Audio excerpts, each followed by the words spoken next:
Hello everyone, welcome to the 7th episode of the Prince2 introduction series. In the previous episode we spoke about Prince2 themes. In this episode I would like to talk about the Prince2 processes. Before I start talking about the Prince2 process, I would like to introduce you all to the levels of management that we have in Prince2 project management structure. The reason why I'm introducing this to you is basically because each process that we have in Prince2 is the responsibility of one of the project management levels. So we have the program management, we have project board, project manager, team manager. They all have responsibilities in one of the processes.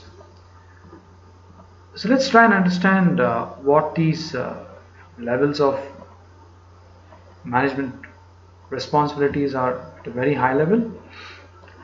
So corporate or program management, they actually sit outside the project management team. Well, if you look at this figure, we have the project management team in which we have the project board, project manager and the team manager. The corporate or program management sits outside the project management team. However, they are responsible for commissioning the project. They identify the executives in the project board. They also set the project levels.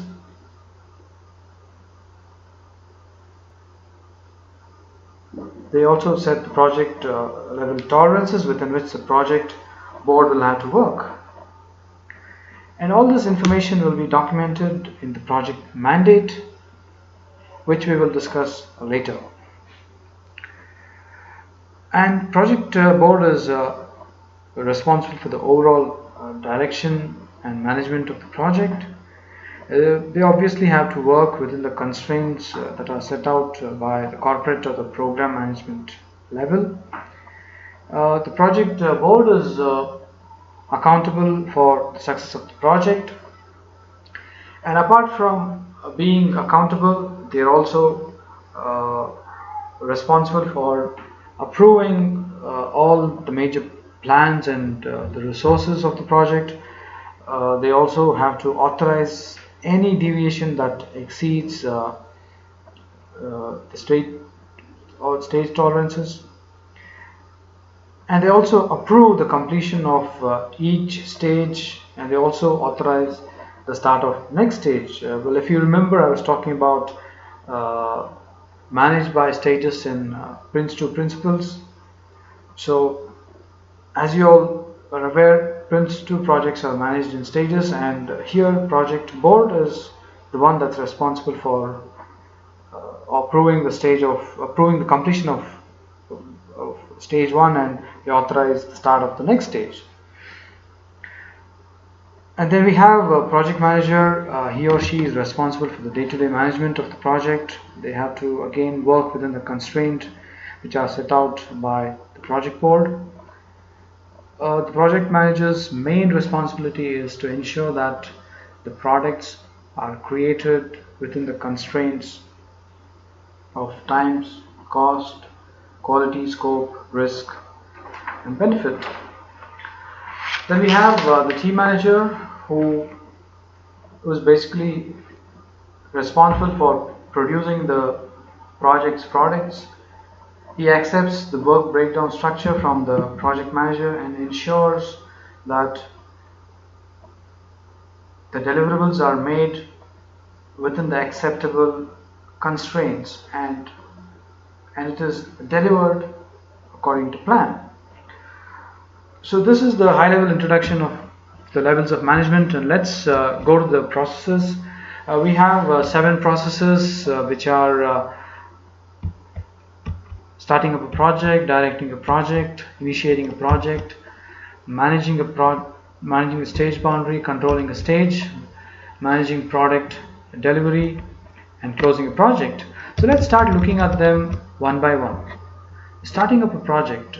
This process is actually known as pre-project process, because this process is done even before the project is initiated, or this is you can imagine that you can look at this as a conceptualization stage where uh, a group of team or a person has some idea, and we start looking whether it's worthwhile taking it up as a project. So in this process, the reasons for the project are established, and we also have the project management team in place, and also the stage plan is created to run the initiation stage. So we will have something called an outline business case, which is an outcome of this process. So the next process is directing a project. So the primary responsibility of this process is of project board. They ensure that the direction to the project is given from the start to the end. So project board, like I mentioned before, they authorize project stages, and they also manage the overall project by using the principle management by exception. So the next process is initiating a project. In this process, if you remember, I mentioned that in starting up a project process, we will have a document called outline business case. In this process, we will have a very clear idea on what the project is about, who's going to do it, when it's going to be done, and how it's going to be done. So we'll have a clear the outline business case will actually it'll be clarified, and we will have a finalized business case, and all this information is basically assembled into the project initiation documentation.